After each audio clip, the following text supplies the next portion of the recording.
Hello friends, I am C Vardhaman. ध्यान से सुनना सर। अपन ये सीए फाइनल वालों के आरटीपी सॉल्व कर रहे हैं जो सितंबर अटेम्प्ट के लिए इंस्टीट्यूट ने निकाला है सर। ठीक, ये आरटीपी अच्छी है, कुछ अच्छे क्वेश्चंस है। मैं आपके साथ इस वीडियो में केस सिनेरियोज और एमसीक्यूज डिस्कस करूंगा। इसके नेक्स्ट वीडियो में अपन डिस्क्रिप्टिव वाला पार्ट डिस्कस करेंगे। ठीक है, तो चलो लेट स्टार्ट। टाइम वेस्ट नहीं करते। तरीका वही है सर हमारा केस सिनेरियो पढ़ने का, और ये तरीका आपको एग्जाम में अप्लाई करना चाहिए। डेफिनेटली इससे अच्छे रिजल्ट आएंगे। देखो क्या बोल रहा है, पहले नीचे आके पढ़ो, हमसे पूछता क्या sir. From this case scenario the applicable rate on GST on electronic irons procured from the market is 18%. On the other remaining goods is 12%. All the amount mentioned in the case scenario are exclusive of taxes wherever applicable. ठीक है भाई। अब देखो question क्या पूछ रहा है। Based on the fact of the case scenario given above, choose the most appropriate answer to question 1 to 6. 6 question है हमारे पास। देखो क्वेश्चन क्या है। सबसे पहले बोलता है sir, value of taxable supply made by Nagpur unit during the month of October and is gross tax liability for the month of November. ए भगवान, value of taxable supply October की चाहिए इसको, ग्रॉस टैक्स लाइबिलिटी नवंबर की चाहिए। थोड़ा ध्यान रखना सर, और नागपुर यूनिट की कहानी है। The value of taxable supply made by Mumbai unit October का, और ग्रॉस टैक्स लाइबिलिटी दिसंबर की। अभी credit without considering input tax credit. Credit तो बोल रहा है, सोचो ही मत। ठीक है भाई। फिर which of the following statement is correct with regard to gross tax liability for outward supply made by retail showroom? तो वो पढ़ना पड़ेगा sir, retail showroom at Mumbai. अगला देखो, value of exempt supply provided by Nagpur unit and Mumbai unit for the month of October. यहां पर ना month बहुत रिलेवेंस है सर, क्योंकि कई जगह अक्टूबर नवंबर है, कई जगह अक्टूबर दिसंबर है, सब कुछ है, ध्यान देना पड़ेगा sir. Value of exempt supply provided by Nagpur and Mumbai unit for the purpose of reversing ITC under rule 42-43। मतलब थोड़ी मेहनत करवाएगा इस क्वेश्चन में हमसे। ठीक है। The Mumbai unit wishes to file an appeal against the order by the proper officer authorizing the seizure of the truck and the goods transported therein. तो हम प्रॉपर ऑफिसर के अगेंस्ट अपील में जाना चाहते हैं, तो हमसे सर वो टाइम लिमिट पूछ रहा है। वो तो हम ऊपर केस सिनेरियो पढ़ेंगे तो पता चलेगा। चलो लेट स्टार्ट। केस सिनेरियो एक बार पढ़ने से क्या हुआ, मेरे दिमाग में क्रिस्टल क्लैरिटी आ गई कि किस टाइप का क्वेश्चन है, मुझे क्वेश्चंस में क्या क्या ढूंढना है। अब जब मैं क्वेश्चन पढ़ूंगा तो मेरे दिमाग में बहुत अच्छे से पता होगा मुझे क्या ढूंढने का है, और इससे आंसर की क्वालिटी बहुत अच्छी होगी। चलो लेट स्टार्ट, टाइम वेस्ट नहीं करते। देखो, super level super lever lever lever ठीक है, limited is engage in manufacturing of taxable electronic goods. थोड़ा सा बड़ा कर लेते हैं। ठीक, it's retail showroom located in Mumbai as well as 2 manufacturing unit located in Mumbai and Nagpur. ठीक है, रिटेल शोरूम मुंबई में, 2 मैन्युफैक्चरिंग यूनिट है, एक मुंबई और एक नागपुर में। was registered under same GST and under GST in the state of Maharashtra. ठीक है, the company has a manufacturing unit in the Bangalore registered under GST in the state of Karnataka. Manufacturing unit Bangalore में भी है, ठीक है, जो कि registered है। Another retail showroom in Ahmedabad registered under GST in the state of Gujarat. ठीक है भाई, भाई का बहुत काम फैला हुआ है। मैन्युफैक्चरिंग यूनिट बैंगलोर और महाराष्ट्र में, ठीक है, और 2 मैन्युफैक्चरिंग यूनिट मुंबई और नागपुर में है, और एक रिटेल शोरूम मुंबई में भाई का। ठीक है। The company provide the following details regarding the month of October. Oh my god, October वाले मंथ से वैल्यू ऑफ टैक्सेबल सप्लाई हमें निकालना था, और बाकी नवंबर और दिसंबर मंथ से तो हमें ग्रॉस जीएसटी लाइबिलिटी निकालना था। लेट स्टार्ट, देखते हैं सर। सबसे पहला दिया हुआ है sale of taxable goods, retail showroom Mumbai unit और नागपुर यूनिट। तो सेल ऑफ टैक्सेबल गुड्स तो वैल्यू ऑफ टैक्सेबल सप्लाई में आ जाएगा, तो ये हमारे तो काम का है सर। ठीक है। Purchase of raw material, credit का तो कोई मतलब ही नहीं है इस क्वेश्चन में, क्रेडिट से हमें कोई काम नहीं है। Payment made for the securities, आहा सर, ये पेमेंट मेड फॉर सिक्योरिटीज है। एक बार हमें देखना पड़ेगा सर, क्योंकि सिक्योरिटी सर्विसेज रिवर्स चार्ज में भी है सर। तो ये सिक्योरिटी सर्विसेज की क्या कहानी है वो अपन नीचे देखेंगे तो पता चलेगा। एक बार के लिए अभी इसको स्टार करके छोड़ देते, क्योंकि इसको नीचे ही देखना पड़ेगा। अगला, interest received on fixed deposit with the nationalised bank. Sir interest received है सर, ये तो एग्जेम्प्ट हो जाएगा सर। ठीक है। Sale of security, such security was purchase for 2,75,000।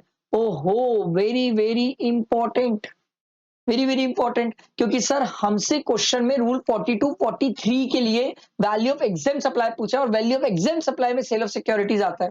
ध्यान रखने वाली बात है। ठीक है, रूल 42-43 के लिए हमारे काम का है सर। ठीक है।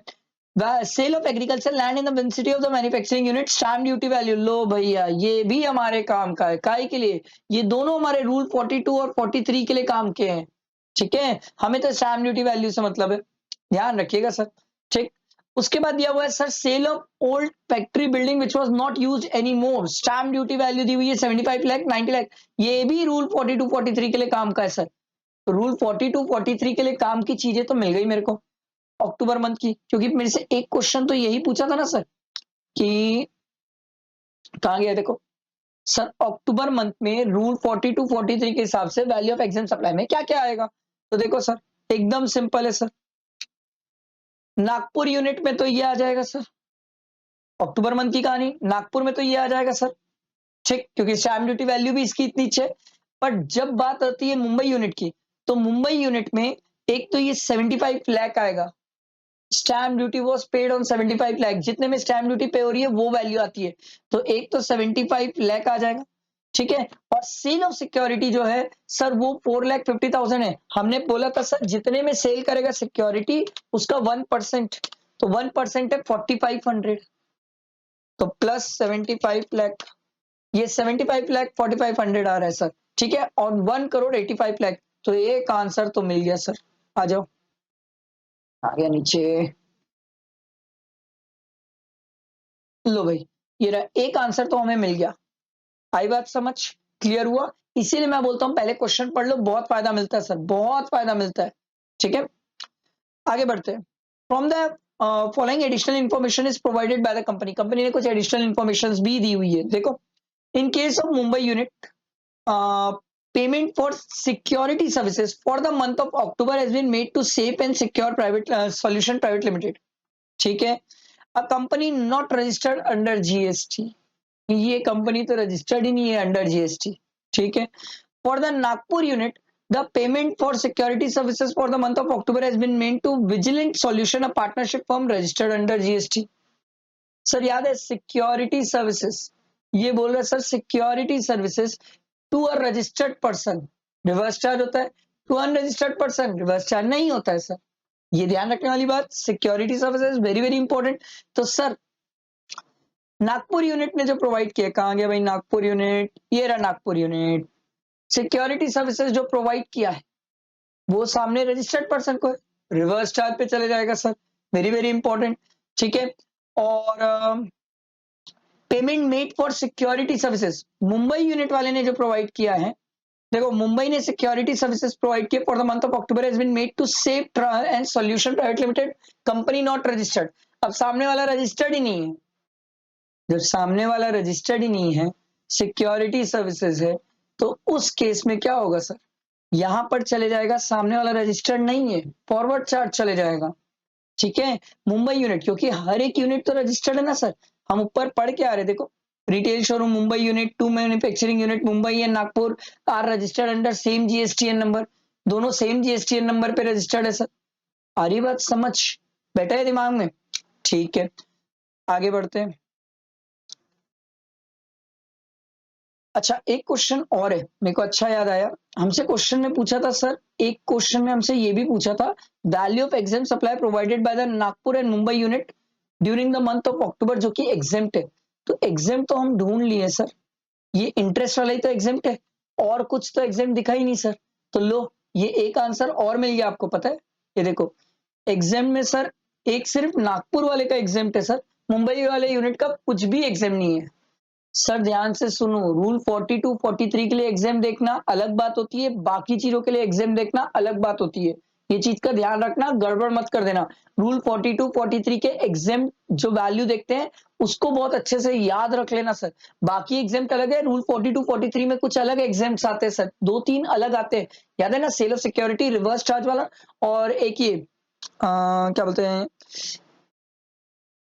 Sale of securities reverse charge, transaction in security reverse charge, और सेल ऑफ लैंड और बिल्डिंग वाला, ये तीन चीजें अलग से आती है रूल 42 43 में, ये चीज का ध्यान रख लेना सर, ठीक है। तो चलो ये दो आंसर तो मिल गए हमें, और आगे बढ़ते हैं सर, पढ़ता चलेगा। देखो October being Diwali month, the retail showroom at Mumbai has sold combo pack of food processor and electronic irons at a discounted rate to boost its sale. Each combo pack has been sold at a price of 6,000. Out of the total sale of the retail showroom reported above in the table, 1,50,000 is on account of such combo pack. ठीक है sir, आपको नहीं लगता food processor और electronic iron जबरदस्ती कर रहा है कॉम्बो, यस सर, ये तो मिक्स सप्लाई हुआ, और मिक्स सप्लाई हुआ तो हाईएस्ट रेट, और सर नीचे रेट दिया हुआ था, हम शुरू में यही पढ़े थे कि इलेक्ट्रॉनिक आयरन का 18%, अदर गुड्स का 12%, तो यहाँ पर कितना लगेगा 18%। तो आप समझो 1,50,000 का 18% लगेगा। हरी बात समझ। For this purpose electronic iron specially procured by retail showroom from the market since the company does not manufacture the same. ठीक है, few electronic irons has been sold individually as well, अलग से भी इलेक्ट्रॉनिक आयरन बेचा है sir. Total sale of such electronic iron is 36,000। तो sir electronic iron में तो वैसे भी 18% लगता है सर। ठीक, अब हमारा जो टोटल सेल है रिटेल शोरूम का वो है 6,50,000। समझो मेरी बात, 6,50,000 है। ठीक है, माइनस कर लो 1,50,000 जो कॉम्बो वाला था, जो मिक्स सप्लाई है, माइनस कर लो 36,000, ये दोनों माइनस कर लो। तो 6,50,000 माइनस 1,50,000 माइनस 36,000, ये आता है सर 464,000 इंटू 12%, क्योंकि बाकी नॉर्मल सेल है, बाकी नॉर्मल सेल है, तो इसका 12% आएगा 55,860 680 55 सर 55,680। ठीक है, और इस पे लगेगा 18%, इस पे भी लगेगा 18%, तो ये निकाल लेते हैं सर 27,000, 36,000 का 18%, 6,480, ये तीनों को ऐड कर लो सर, प्लस 27,000 प्लस 55,680, ये आ रहा है सर 89,160। 89,160 हमसे पूछा है क्वेश्चन में, नीचे दिखाता हूं, नीचे क्वेश्चन ये देखो आ गया यार, ये देखो, ये रहा। Which of the following statement is correct with regard to the gross tax liability for outward supply made by the retail showroom at Mumbai. तो ये तो हमने निकाल लिया सर 89,160, अब भी ऊपर निकाल के आए सर। समझ आया, इसीलिए बोलता हूँ क्वेश्चन पहले पढ़ लिया करो, इससे आंसर्स ढूंढना आसान होता है। अगला देखो, Nagpur unit issued credit note for 1,80,000 to its buyer in the month of November towards discount on account of making timely payment. ठीक है, the buyer was were aware of such discount at the time of sale in the October. All the buyer reversed the proportionate ITC. Very good. Credit note issue हो गई थी, इन लोगों ने reverse भी कर दिया। ठीक है, on receiving the discount except one buyer, एक वन बायर था जो क्रेडिट नोट का रिवर्स ही नहीं किया। तो Nagpur unit reported sale of 16 lakh in the month of November. तो भैया देखो 16 लाख की सेल थी, जिसमें से 1,80,000 का क्रेडिट नोट इशू हो गया। कोई दिक्कत नहीं, माइनस कर दो, क्योंकि अब ये टर्नओवर का पार्ट नहीं है, अब इस पे जीएसटी की बात नहीं है। पर एक क्रेडिट नोट वाला आदमी था जो बोलता है मैं सर क्रेडिट रिवर्स नहीं करूंगा, तो फिर उसका जो क्रेडिट नोट इशू हुआ है उसमें तो टैक्स लगेगा सर। तो कितना आ जाएगा 16 लाख माइनस 1,80,000 प्लस 23,000, ये आ रहा है सर 1,443,000, यही आ रहा है, इंटू 12%, ये आ रहा है 1,73,160। ये समझ आया सर। ये आपने निकाला है नवंबर मंथ की लायबिलिटी, कौन से, नागपुर यूनिट की। अब नागपुर यूनिट का हमें अक्टूबर मंथ का टर्नओवर भी चाहिए, टैक्सेबल वाला। तो नागपुर यूनिट का टैक्सेबल टर्नओवर कितना है सर, 13,50,000 है। यही तो है सर, और कोई टैक्सेबल में तो है ही नहीं सर, बाकी तो कुछ है ही नहीं, आप आराम से देख लो। तो टैक्सेबल आ गया 13,50,000, और ये आपने 1,73,160 निकाल लिया। चलो नागपुर यूनिट का मिल गया, ये रहा सर। समझ आया, आगे बढ़ते हैं क्वेश्चन में। देखो, further in the month of December Mumbai unit receive 3,15,000 as interest on delayed payment of sale consideration. Sir क्या ये वैल्यू ऑफ सप्लाई में ऐड होता है? Yes. The interest pertaining to the sale made in the month of October, Mumbai unit reported sale of 12 lakh in the month of December. लो भाई, तो ये हो गया sir 12 lakh plus 3,15,000, 12 lakh plus 3,15,000। आपको एक मस्त वाली बात याद है कि नहीं सर, इंटरेस्ट जिस टाइम मिलता है उसी टाइम उसका टाइम ऑफ सप्लाई होता है। सर मिला अभी, तो अभी ही टाइम ऑफ सप्लाई, यही तो कहानी है ना सर। ठीक है, यही तो कहानी है इस इंटरेस्ट की, जब मिलेगा तब टैक्सेबल हो जाएगा सर। तो दिसंबर में मिला तो दिसंबर के टर्नओवर में मैं इंटरेस्ट को ऐड कर दिया सर। ठीक, इस पे जीएसटी लायबिलिटी इंटू 12%, ये आ रहा है सर 1,818,000। ये दिसंबर मंथ की कहानी हुई, पर हमसे तो मुंबई का टैक्सेबल टर्नओवर भी पूछा था। आओ भाई, मुंबई यूनिट का टैक्सेबल टर्नओवर कितना है? 12,50,000। आओ, एक और आंसर मिल गया। कहाँ गए हम? ये रहा भाई, मुंबई का है, ये रहा सर, 12,50,000 एंड 181800। क्लियर हुआ? इसके बाद आगे बढ़ते हैं और पढ़ते क्वेश्चन क्या दिया हुआ है।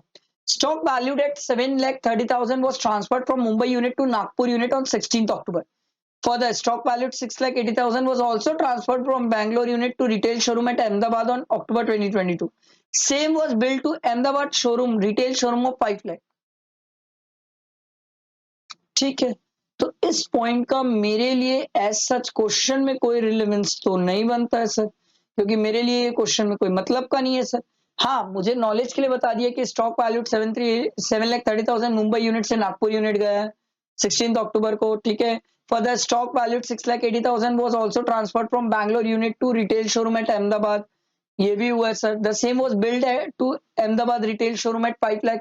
मेरे लिए क्वेश्चन सॉल्व करने के टाइम इस पॉइंट का अभी कोई रिलेवेंस नहीं है, कहीं कहीं कोई कैलकुलेशंस में ये मेरे काम नहीं आने वाला है सर। ठीक है, दिया हुआ है नॉलेज के लिए कि इस यूनिट से इस यूनिट गया है, इस यूनिट से इस यूनिट गया है, ठीक है। बाकी अभी मेरे लिए सॉल्व करने में के लिए कोई काम का नहीं है। अगला देखो, on October 23 a truck carrying finished goods of the Mumbai unit were intercepted by the proper officer. लो भाई, proper officer पकड़ लिया। The proper officer of the view that e-way bill was not prepared in accordance with the provision of the GST law. The truck along with the goods were seized by the proper officer under section 129. The seizure order was passed on 23rd October and the same was communicated to Mumbai unit on 24th October. कहानी याद है sir? हम जा सकते, हम जाएंगे sir appellate authorities के पास, हम जाएंगे सर। 3 मंथ्स का टाइम पीरियड है हमारे पास अपील फाइल करने के लिए। तो हमसे क्वेश्चन यही तो पूछा था सर कि क्या हम अपील के लिए जा सकते हैं? यस सर, बिल्कुल जा सकते हैं, हम उस प्रॉपर ऑफिसर के अगेंस्ट जा सकते हैं। 3 मंथ्स तो जब से मेरे को ऑर्डर कम्युनिकेट हुआ है 24 अक्टूबर से लेके 3 मंथ्स काउंट कर लेंगे। नवंबर, दिसंबर, जनवरी सर, 24 जनवरी सर। समझ आया? बैठा है दिमाग में? ये आपका पहला केस सिनेरियो था। अब ध्यान दो सेकंड वाला। पहले नीचे आके क्वेश्चन पढ़ते हैं, देखो क्या बोल रहे हैं नीचे। क्वेश्चन बहुत नीचे भेज देता है, चलो ध्यान दो। Based on the fact of the case scenario given above, choose the most appropriate answer to question 7 to 11. देखो, value of company supply in the union territory of Puducherry is 32,34,000 of Group A product, and the state of Goa is 18,38,000 of Group A and Group B product for the current financial year. GST registration is, आपसे registration पूछ रहा है। एक चीज मैं आपको बताना चाहूंगा सर, ये पुडुचेरी बीच में आ गया है, और पुडुचेरी के लिए सर टर्नओवर की लिमिट कितनी है पता है? 20 लाख। ये थोड़ा ध्यान देने वाली बात है सर, ठीक है। बाकी तो ऊपर पढ़ के ही पता चलेगा sir. The eligible item attributable to taxable goods availing eligible ITC available to taxable goods available at marketing cum administrative office located in the state of Maharashtra for the month of January. आहा, मतलब हमसे rule 42 या फिर 43 में खेलने वाला है sir. चलो देखेंगे।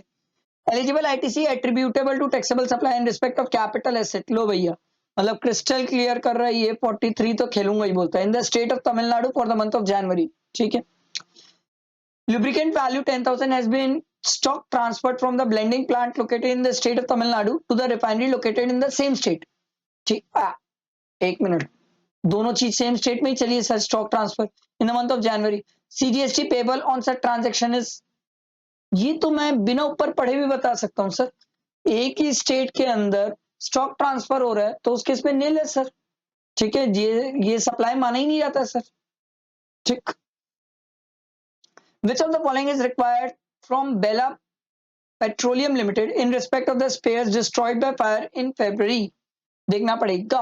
चलो ऊपर केस सिनेरियो पढ़ते हैं, क्वेश्चन सॉल्व करेंगे सर। देखो केस सिनेरियो क्या बोलते हैं, देखो। Bela petroleum limited is engage in the business of refining and marketing of petroleum product, ठीक है। Okay, it has one refinery each in the state of Tamil Nadu, West Bengal, Maharashtra, and numerous administrative and marketing offices spread over the country, across the country. ठीक है। The company has separate marketing cum administrative offices for every major state and common administrative cum marketing offices for a group of small state, ठीक है। Marketing cum administrative office इसके पास हर एक major states में, ठीक है। And common administrative come marketing offices जो है वो ग्रुप ऑफ स्मॉल स्टेट्स को मिला के, that is all northern eastern states are covered under one marketing cum administrative office. The company also blend lubricants in its blending plants located in the state of Maharashtra and Tamil Nadu. As a policy, all the place of business of the companies in the state are registered under GST, under one registration. सभी registered है, ठीक है। Imported crude oil is used as an input in the refinery and following major products are extracted after refining process. तो product chargeable to GST on forward charge group A, product not chargeable to GST group B में। तो ये सब चीजें हैं sir, ठीक है। आपको समझ आ रहा है, ये group A group B product से हम फर्स्ट वाला आंसर कर सकते हैं। हमसे पूछा था ना सर कि क्या जीएसटी रजिस्ट्रेशन के लिए पुडुचेरी और गोवा लायबल है? यस डेफिनेटली, क्योंकि प्रोडक्ट ए तो टैक्सेबल वाला है और प्रोडक्ट बी जो है वो नॉन टैक्सेबल वाला है। बट सर बात ये है कि गोवा एक्सक्लूसिवली नॉन टैक्सेबल का काम नहीं करता। एक्सक्लूसिवली नॉन टैक्सेबल होता तो मैं गोवा को छोड़ देता रजिस्ट्रेशन के लिए। अब सर इसके लिए टर्नओवर की लिमिट 20 लाख है और 20 लाख से तो ज्यादा है पुडुचेरी की लिमिट, मतलब पुडुचेरी का टर्नओवर। तो उस केस में क्या दोनों को रजिस्टर करना पड़ेगा? यस, पहले क्वेश्चन का आंसर मिल गया, दोनों को रजिस्टर करना पड़ेगा। आगे देखते हैं। Base oils are further sent to blending plant where they are blended with an additives to produce lubricants. The company provides the following particulars for the state of Tamil Nadu, Maharashtra, West Bengal. और भी details दी हुई है, देखो। Value of supply inclusive of all taxes of group B product. Group B याद है sir, petrol, diesel, aviation, turbine fuel, मतलब इसमें पुराने टैक्सेस लगे हुए होंगे और वैल्यू ऑफ सप्लाई इनका दिया हुआ है सर। तो थोड़ा ध्यान दीजिएगा सर, थोड़ा ध्यान दीजिएगा sir. Petrol, diesel, aviation, turbine fuel है ये, ठीक है। उसके बाद value of supply of group A product, ये तो टैक्सेबल वाले हैं sir, before all taxes and duties, ठीक है, nice. Excise duty payable on supply of group B product and VAT on supply of group B product. लो भाई, ये हमें दिया हुआ है सर, तो ऊपर तो इंक्लूसिव ऑफ टैक्सेस दिया हुआ है, तो हम इसमें से टैक्सेस माइनस कर सकते हैं। 500 प्लस 250 750। लो भाई, इसमें से पहले 750 माइनस कर लो, ठीक है। तो ये आ जाएगा 1650 माइनस 750, ये आ जाएगा 900, ठीक है। महाराष्ट्र का 3400 है, इसमें से माइनस कर लो 1600, ठीक है। पुराने टैक्सेस तो हटाओगे सर। मैं ये क्यों कर रहा हूं सर? मैं ये इसलिए कर रहा हूं क्योंकि रूल 42 43 के हिसाब से मुझे आईटीसी निकालना है, तो मुझे तो वैल्यू ऑफ टैक्सेबल और एग्जेम्प्ट दोनों चाहिए ना टर्नओवर का, इसीलिए मैं ये मेहनत कर रहा हूँ। 110 प्लस 65, 110 प्लस 65, ये 175 माइनस कर लो इसमें से, ठीक है। तो ये माइनस 1575, ये आ जाएगा 1400। ये टर्नओवर आ गए सर, आ रही बात समझ? ये सर एग्जेम्प्ट वाले टर्नओवर आ गए, क्लियर हुई बात? एग्जेम्प्ट वाले टर्नओवर आ गए सर, ठीक है। टैक्सेबल वाले तो हमारे पास पहले से हैं, ठीक है। Tax paid on input and input services procured at the blending plant. Sir हमसे ब्लेंडिंग प्लांट का क्वेश्चन में पूछा ही नहीं है नीचे। आप देखो ना सर, हमें क्वेश्चन में किसके बारे में पूछा है sir? Marketing cum administrative office, marketing cum administrative office का पूछा है, ठीक है। ये ध्यान रखना हमसे क्या पूछा है। आगे आओ। तो ब्लेंडिंग प्लांट का जो है वो मेरे लिए इररिलेवेंट हो गया। Tax paid on spares procured at the refinery, spares are booked in the revenue account. लो भाई, तो स्पेयर्स वाली कहानी है सर। अब ये स्पेयर्स वाली कहानी मैं आपको क्यों बोल रहा हूँ स्टार करके रख लो, पता है? क्योंकि स्पेयर से रिलेटेड उसने बताया था कि फेब मंथ में उसको स्पेयर मिला है जो कि डिस्ट्रॉय हो चुका है, तो क्रेडिट मिलेगी कि नहीं। तो वो क्वेश्चन के लिए ये पॉइंट काम का हो सकता है, अभी स्टार करके छोड़ दो। अगला, tax paid on input and input services procured at the marketing cum administrative office, यही तो काम का है, मार्केटिंग कम एडमिनिस्ट्रेटिव ऑफिस। और सर ये कौन सा काम का है मेरे लिए? महाराष्ट्र वाला काम का है, तमिलनाडु और वेस्ट बंगाल नहीं है सर, क्योंकि मेरे को तो क्वेश्चन में नीचे महाराष्ट्र के लिए बोले ना सर। तो अब देखो मैं कैसे जंग लड़ता हूं सर। 3000 इनपुट टैक्स क्रेडिट है, divide into, sir taxable turnover कितना है मेरा? टैक्सेबल टर्नओवर है 200, ठीक। टोटल टर्नओवर कितना है सर? ये तो मैं 200 निकाला सर, और ऊपर एग्जेम्प्ट वाला 1800 था, तो डिवाइडेड बाय सर 2000 हो जाएगा। तो ये आ जाएगा सर आपका 3000 इंटू 200 डिवाइडेड बाय 2000, ये आ गया सर 300। ये समझ आया 300। तो हमारे से एक क्वेश्चन का आंसर तो जो पूछा था वो निकल गया भाई। एलिजिबल आईटीसी भी attributable to taxable supply, taxable supply वाली आईटीसी कितनी है भाई 300, ये हमने निकाल लिया। आगे बढ़ते हैं क्वेश्चन में। Tax paid on capital asset procured at the blending plant दिया हुआ है सर, ठीक है 5050। अब हमारे लिए कैपिटल एसेट काम का था, पर तमिलनाडु वाला काम का था। तमिलनाडु में तो यहाँ 0 है sir. Capital asset, tax paid on capital asset procured at refinery 12,000, ये मेरे काम का है क्योंकि ये तमिलनाडु की कहानी है। तो सर फिर वही बात है सर, 12,000, ध्यान दीजिएगा sir, 12,000 tax paid on capital asset है। हमसे तो यही पूछा है ना आगे यार। ये देखो, for the month of January capital asset procured in the state of Tamil Nadu.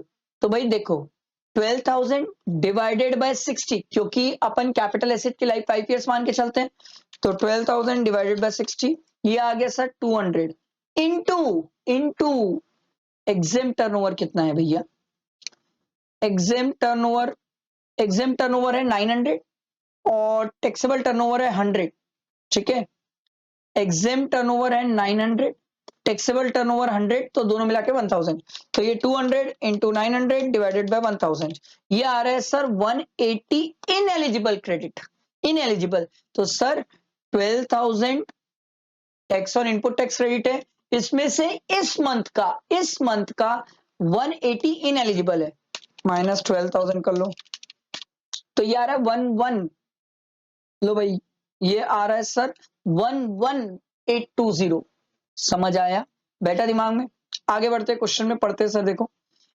Due to sudden fire in the store room of the refinery located in Maharashtra on 28 Feb, the entire quantity of the spares procured in the month of Feb itself get destroyed. Feb में खरीदा, Feb में ही destroy हो गया। अब एक credit कैसे लूंगा, reverse तो सोचना ही नहीं है, क्रेडिट ही नहीं मिलेगी सर। Feb में लिया, Feb में ही डिस्ट्रॉय हो गया, तो लो भैया जीएसटी का रेट 18% है, ये ऐसे ही बातें दी हुई है। लो भाई एक और क्वेश्चन था हमसे जो पूछा था कि सर क्या वो क्रेडिट ले सकता है। No sir, Bela petroleum limited should not avail the ITC, avail ही नहीं कर सकता आईटीसी क्योंकि पहले ही डिस्ट्रॉय हो गया सर। आ रही बात समझ। एक और एमसीक्यू बचा हुआ है, देखो ये एक और क्या बोल रहा है। ABC private limited reported a consignment of goods, वो ये अलग के सिनेरियो से अलग है ना, to Georgie located in France in January 2024 and paid an applicable export duty. ठीक है, due to quality issue, Georgie rejected the goods and they were returned to ABC Limited in October 2024 without any resale involved. The proper officer passed the clearance order for the return goods on 15th October 2024. ABC Limited applied for refund of export duty on 10th May 2025. Is ABC limited eligible for refund. Sir refund हम जब से export duty पे किया उसके 1 साल के अंदर, sir मैं जनवरी में पे किया था, इसका 1 साल होगा जनवरी 2025। सर मैं तो मई में अप्लाई कर रहा हूँ, टाइम ही खत्म सर, टाइम ही खत्म, बियॉन्ड द टाइम लिमिट चले गए सर। आ रही बात समझ, बेटा दिमाग में क्लियर हुआ। ये हमने एमसीक्यू केस सिनेरियोस खत्म किए, किसके, आरटीपी के। डिस्क्रिप्टिव वाला पार्ट भी बहुत जल्दी आने वाला है, इसे लाइक करना, फ्रेंड्स को शेयर करना, टेलीग्राम ग्रुप और व्हाट्सएप ग्रुप में ज्वाइन रहना। वहां पर आप लोगों को चार्ट्स फ्री में मिल जाएंगे, नोट्स फ्री में मिलेंगे, डाउट्स वगैरह कुछ रहेंगे तो वो मैं आपकी क्लियर करने के लिए तैयार हूं।